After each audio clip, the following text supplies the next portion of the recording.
اللہ تبارک و تعالی نے فرمایا انہ لا یحب المستکبرین، کہ ایک دولت کا خرچ کرنا ہے اپنے آپ کو بڑا ثابت کرنے کے لیے، تکبر کے لیے، اور قرآن عزیز میں بار بار اس چیز کا حکم دیا گیا، تکبر سے منع کیا گیا۔ بلکہ بزرگوں نے لکھا کہ ابھی اس زمین کے اوپر انسان کی آبادکاری بھی نہیں ہوئی تھی، ابھی حضرت آدم علیہ السلام اور حضرت حوا علیہ السلام ان کا حبوط اور نزول بھی اس زمین پر نہیں ہوا تھا۔ حضرت آدم علیہ السلام جنت میں تھے،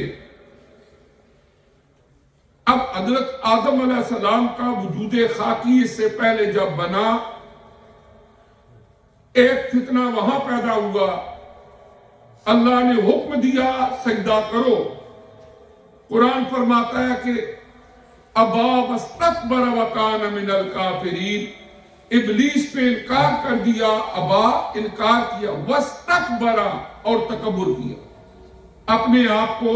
بڑا جانا، اور پہلا فتنہ جو وہاں وقع ہوا اس کی بنیاد بھی تکبر۔ اور پھر ایک وقت وہ آیا کہ اللہ تعالیٰ نے حضرت سیدنا آدم علیہ السلام انہیں اس زمین پر بھیجا، حضرت سیدہ حوا علیہ السلام اور حضرت آدم علیہ السلام، حضرت آدم علیہ السلام اور حضرت حوا علیہ السلام جب اس زمین پر آئے، ایک عرصہ تک آپس میں علادہ رہے، پھر میدان عرفات میں ان کی ملاقات ہوئی۔ عرفات کو عرفات کہتے ہی اس لیے ہیں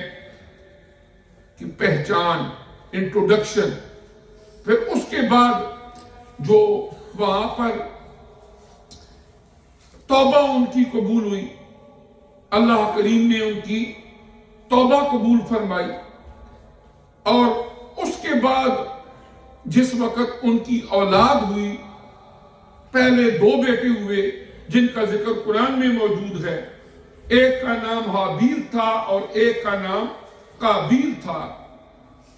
اسی تکبر کی وجہ سے قابیل نے اپنے سگے بھائی کو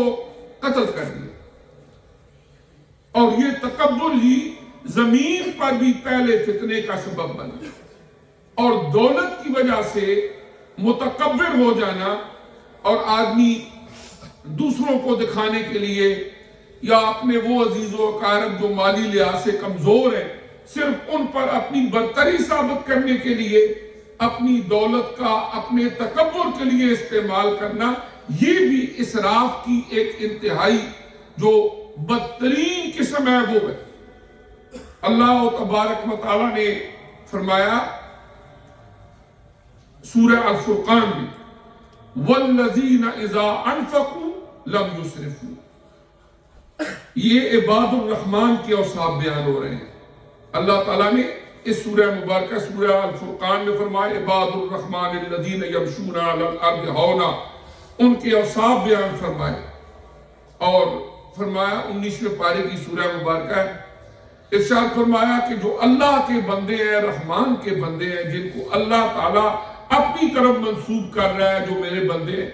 فرمایا ان کا ایک وصف یہ ہے وَعِبَادُ الرَّحْمَنِ الَّذِينَ يَمْشُونَ عَلَى الْأَرْضِ هَوْنًا، وہ زمین پر آہستگی کے ساتھ چلتے ہیں۔ اور پھر دوسرے مقام پر اللہ تعالیٰ نے فرمایا کہ زمین کے اوپر تکبر نہ کرو، تمہارے زمین کے اوپر تکبر سے پاؤں مارنے سے اتنی طاقت تمہارے اندر نہیں ہے کہ یہ زمین ہل جائے گی، اور اگر گردن کو اکڑاؤ گے تو یہ آسمانوں تک بھی نہیں پہنچے گی، زیادہ سے زیادہ 1 انچ 1.5 انچ کا فرق پڑ جائے گا۔ فرمایا نہ تو تم زمین پر تکبر کی وجہ سے پاؤں مارو، اور نہ ہی اپنی گردن کو اکڑاؤ، اس لیے کہ یہ دونوں چیزیں تکبر کر کے جب تم کرتے ہو تو اللہ تعالیٰ کو یہ بہت پسند ہے۔ اور فرمایا اللہ کے جو بندے ہوتے ہیں ان کے اندر یہ تکبر کا وصف نہیں ہوتا، بلکہ وہ زمین کے اوپر عاجزی اختیار کرتے ہیں، اور عاجزی اللہ تبارک و تعالیٰ کو پسند ہے۔ تو فرمایا وَالَّذِينَ إِذَا أَنفَقُوا لَمْ يُسْرِفُوا، وہ اللہ کے بندے جو رحمان کے بندے جن کو اللہ قرار دیتا ہے، جب اللہ انہیں دنیا کی زندگی میں اپنی نعمتوں سے نوازتا ہے تو وہ نہ تو اسراف کرتے ہیں وَلَمْ يَقْتُرُوا، اور نہ ہی وہ کنجوسی کرتے ہیں، وَكَانَ بَيْنَ ذَلِكَ قَوَامًا، اور اللہ تبارک و تعالی نے جو رستہ بتایا وہ اس کے درمیان سارے معاملات کا۔ ایک صحابی وضو کر رہے تھے، حضور علیہ السلام کا گزر ہوا، وہ پانی حد سے زیادہ استعمال کر رہے تھے، آپ نے فرمایا اسراف نہ کرو۔ انہوں نے آگے سے سوال کیا، یا رسول اللہ صلی اللہ علیہ وسلم کیا وضو کے پانی میں بھی اسراف ہوتا ہے؟ آپ نے فرمایا اگر تم کسی نہر کے اوپر بھی بیٹھ کے پانی کی تم وضو کر رہے ہو، وہاں پر بھی پانی کو ضائع نہ کرو۔